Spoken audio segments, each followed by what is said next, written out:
By default, the camera in Shapespark moves at a constant height. If you want it to follow stairs or uneven terrain, here's how.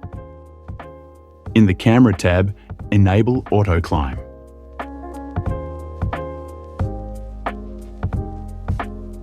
Next, go to the Objects tab. Select your stairs and check Walk On. Do the same for all floor surfaces. This ensures the camera smoothly transitions between floors. Keep in mind, the camera stays at a constant height above any surface marked Walk On.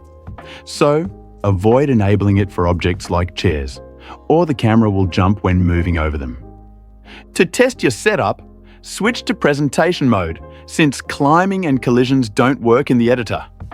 And that's it. Your camera now walks naturally upstairs and across different levels.